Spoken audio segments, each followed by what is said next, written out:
ਮੈਂ ਜਦੋਂ ਪਿੰਡ ਜਾਂਦਾ ਆਪਣੇ ਤੇ ਬਹੁਤ ਸਾਰੇ ਵੱਡੇ ਵਡੇਰੇ ਬਜ਼ੁਰਗ ਜਿਹੜੇ ਨੇ ਉਹ ਆਉਂਦੇ ਨੇ, ਡਾਕਟਰ ਸਾਹਿਬ ਜਦੋਂ ਵਲੈਤੋਂ ਆਈਓ ਨਾ ਤੇ ਮੇਰੇ ਲਈ ਚੰਗਾ ਜਿਹਾ ਲੈਂਜ਼, ਵਲੈਤੀ ਲੈਂਜ਼ ਲੈ ਕੇ ਆਉਣਾ।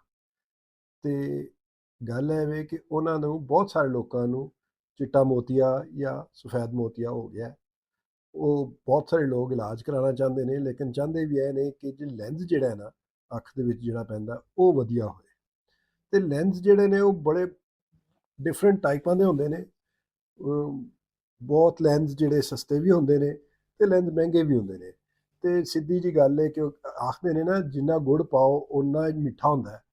ਗੱਲ ਲੈਂਜ਼ਾਂ ਤੇ ਵੀ ਇਹੀ ਹੈ ਕਿ ਜਿੰਨਾ ਗੁੜ ਪਾਓ ਓਨਾ ਹੀ ਮਿੱਠਾ ਹੁੰਦਾ ਹੈ। ਕਈ ਟਾਈਪ ਦੇ ਲੈਂਜ਼ ਨੇ, ਕਿਹੜੇ ਸਸਤੇ ਨੇ, ਕਿਹੜੇ ਮਹਿੰਗੇ ਨੇ, ਕਿਹੜੇ ਦੂਰ ਦੀ ਨਜ਼ਰ ਤੁਹਾਡੀ ਠੀਕ ਕਰਦੇ ਨੇ, ਕਿਹੜੇ ਨਜ਼ਦੀਕ ਦੀ ਨਜ਼ਰ ਤੁਹਾਡੀ ਠੀਕ ਕਰਦੇ ਨੇ, ਕਿਹੜੇ ਹੈਗੇ ਨੇ ਜਿਹੜੇ ਦੂਰ ਦੀ ਵੀ ਤੇ ਨਜ਼ਦੀਕ ਦੀ ਵੀ ਦੋਵੇਂ ਠੀਕ ਕਰਦੇ ਨੇ।